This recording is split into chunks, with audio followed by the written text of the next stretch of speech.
What's up, coaches? Hope you guys are doing well. Here is Monday. So just like previous weeks, we're going to be repeating the same warm-up each day. It's posted in its entirety in a separate link at the top of today's program. This warm-up is a little bit more detailed. I need you to watch the warm-up at least once this week. It's a little bit more skill development. I like this for repeatability. You can still definitely use creativity and change it up a little bit, but I think this will be a little bit better fit to keep athletes engaged when repeating the same warm-up. Let's talk about the strength and skill.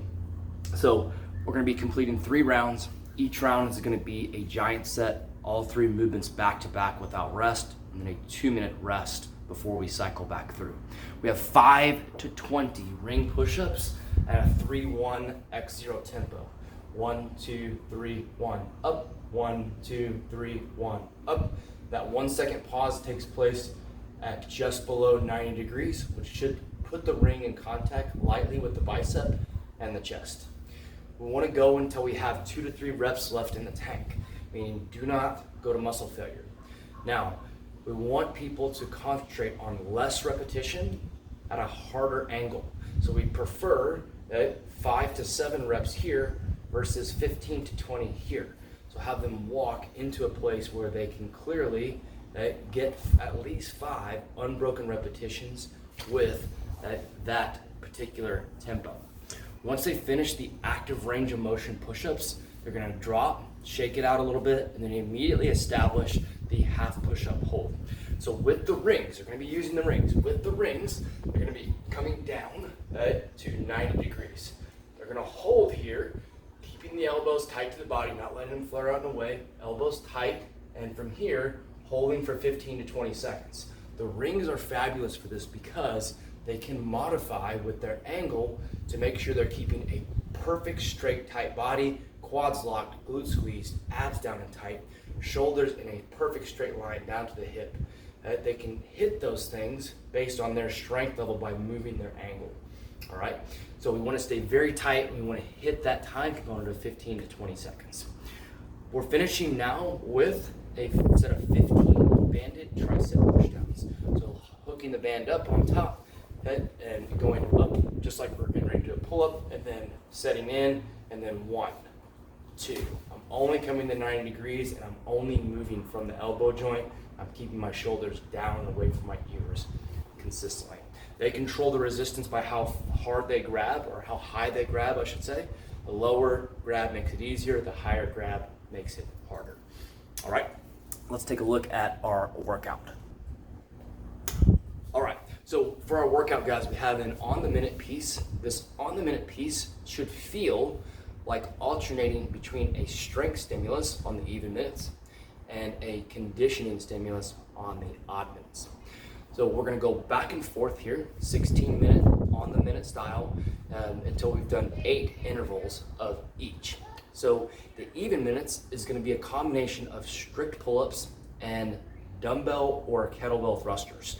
All right, so the way this will go at the call, 3, 2, 1, go. Athlete's gonna perform 2 strict pull-ups, and then they're gonna perform 4 thrusters on the right side. Then athletes will perform 2 strict pull-ups and 4 thrusters on the left side.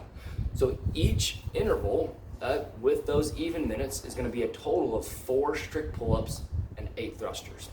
We have to do this in 40 seconds or less. This has to be an interval-based piece. It can't feel like a just long, drag-out, continuous AMRAP. So the setup needs to allow quick transitions and high quality within 40 seconds or less. Right? The odd minutes is going to be a 12-calorie row for the men and 8-calorie row for the ladies. Ideally, this is about 30 seconds of action. We can scale up or down to hit that 30-second sweet spot. 40 seconds is the absolute maximum. I would love for them to be off the rower and to be standing, resting, and preparing by that 40-second mark. All right, so let's take a look at your movements in just a little bit more detail.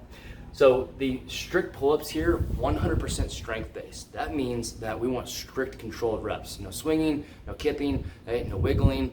We want to prepare in a way that sets us up for 100% strength-based repetition. All right, so weighted pull-ups for your ninjas, then body weight pull-ups for sets of 2, going down, then just 1 pull-up each time. So taking it down by repetition. Instead of doing 2, they'll do just 1 pull-up each set. And then going into banded strict, the banded strict is tough. You have to be able to transition in and out quickly. Honestly, ring rows are a little bit better option here, unless they're just really smooth about getting in and out of the bands. And then our goal is unbroken always. If you are doing 2, then we want to be able to do 2 unbroken and not have to split it up, because we want to go pull-ups right into thrusters. We don't want to do pull-up, have to shake it out, take a super long break, pull-up, thruster, pull-up, thruster. That's the way we want this approach. Okay? The dumbbell kettlebell thrusters, remember that you're going to be doing the first set of 4 on the right side and then the second set of 4 on the left side.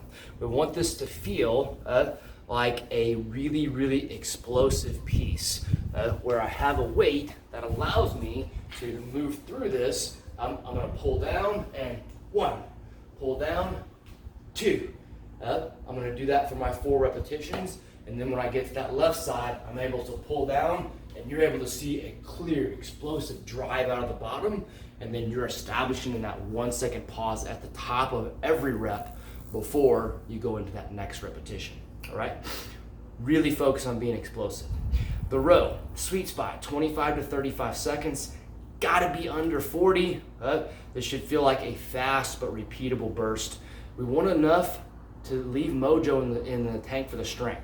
So hitting that calorie goal, if it just absolutely wipes people out and doesn't leave anything for the pull-ups and the thrusters, we're not hitting the right stimulus, all right?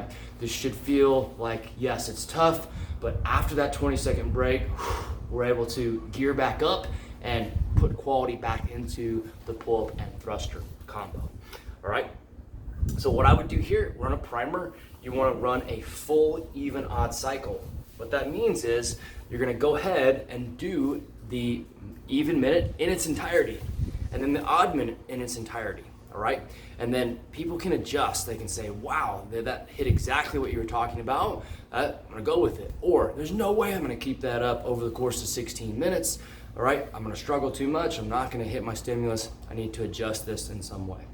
Cool. All right, so train with intent. Focus on that. Let's do it. See ya.